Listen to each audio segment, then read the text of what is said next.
quickly in that first half, Willis had the lead. You guys were able to come back. Just talk to me about what you told the team at halftime. It was definitely ugly, but it was expected to be ugly that first quarter because we're just coming off a game on Wednesday, traveling on Thursday. What I told the guys to stick with it. I was going to use all 10, 11 that first half or first quarter because I want to make sure that we try to stay fresh as possible in the second half.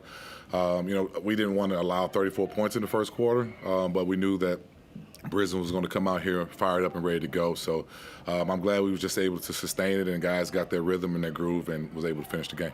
I think what I'm most impressed with by your team is just the chemistry. It seems like every player wants to see each other do well. There is no ego involved. The ball movement is amazing. Can you guys both just talk about the culture? We ain't gonna let too many people in our locker room, but it's tight. It's very tight. It was something that's been brewing and building over time. There's nothing that was overnight.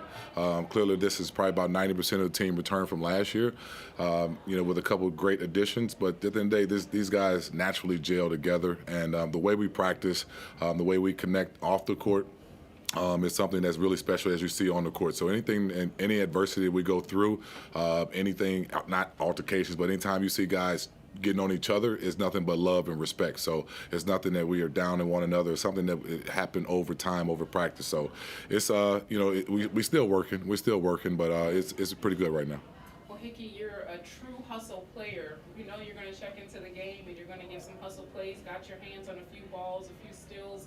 Talk to me about what you're happy with during this game and what needs to carry over. I feel like we spoke a lot about following up from the Sydney game.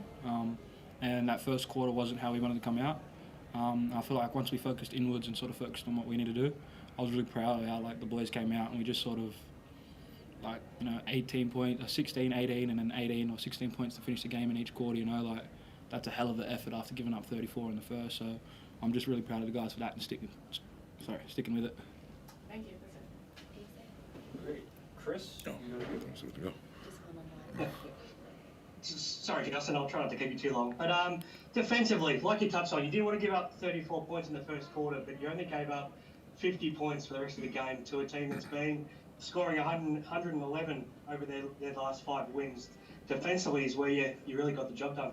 It was, and that's something that we put our hats on. I have so many guys that I can rotate in and out, and they know that we wanted to press up more, full court pressure with these guys because we know they weren't really some of their main guards wasn't playing. So we like I said, we weren't intending for that 34-point quarter, but our intensity, our determination, these guys want to find a way to win, and they know it has to start on the defensive end. So we had to ramp that pressure up. Like you touched on at the start as well, because you played only 2 nights earlier and you had an excuse to get tired, but you dominated the last 15 minutes of this game and it looked like you were running with plenty of gas left in the tank by the end. How were you able to still at least look like you were still fresh by the end of the game? Fourth quarter, baby. Yeah, we got some stuff caught in practice that we kind of remind ourselves about, and we just we touch base back on that. These guys are in really good shape. Right now we're blessed to be healthy, and Ms. Prather said that our continuity is unbelievable. So guys, when one guy get 3 or 4 fouls, the next man up, and he knows he need to turn it up even more. So we did look fresh when we got it going, and that's what we expected. When we got our legs, our second win, we knew we was going to make sure we put Brisbane in a track race. Davo, what's the belief like in this group right now? Because Brisbane are playing really well for the first 25 minutes of that game. They were up by 6 halfway through the third quarter, and then you score the next 14 points and you take complete control of the game. What's the belief like in this playing group right now? We understand how good we can be as a team. We know we're not where we want to be yet, but we know there's still more left to us. So as long as we're just we stay true to us, like I said before.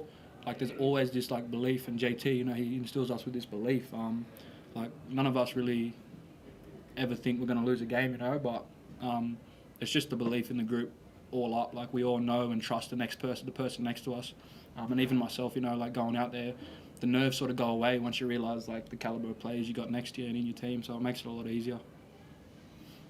You're scoring so well, and you score over 100 points again tonight, but it looks like you get just as much joy as a group from what you do at the defensive end. Is that sort of how it feels out there? Sorry, what do you mean by that?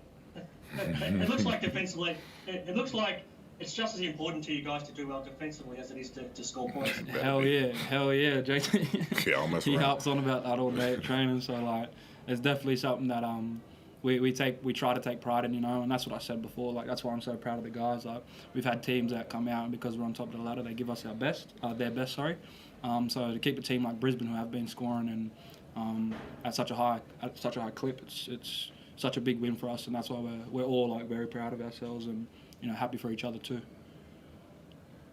JT, the big games keep coming as well. New Year's Eve at home against the Phoenix, who I'm sure you haven't forgotten that they're the last team that beat you as well. So that's another big occasion and another big game for your club. Yeah, we got a little sour taste in our mouth for that one. We just got to get this game first. But no, Southeast is playing well. Yes, we understand we took a loss at their place about less than a month ago. But you know, it's really not about them. It's about us. And that's what we talk about every day, fellas. We play in these games just to prepare ourselves for hopefully the long run. And you know, Southeast is just another great test. With the way you're playing, that building's going to be rocking on New Year's Eve. Are you pretty excited to get there on, what night is it, Tuesday night? Can't wait to get back home. Yeah, can't wait to get back home to the Hawks. Hawks fans, man, they deserve, you know, to watch us in person and watch the team that they support so deeply and so truly. So, and our guys are excited to get back there. So we're tired of being on the road. You looking forward to it as well, Dave? Absolutely, 4 games in a row at home. You know, can't ask for much more. Been on the road a lot, so ready to just, you know, put on a show for our fans. Thanks very much, guys. Appreciate it. Thanks. All Good. good. Appreciate it. That husband of yours.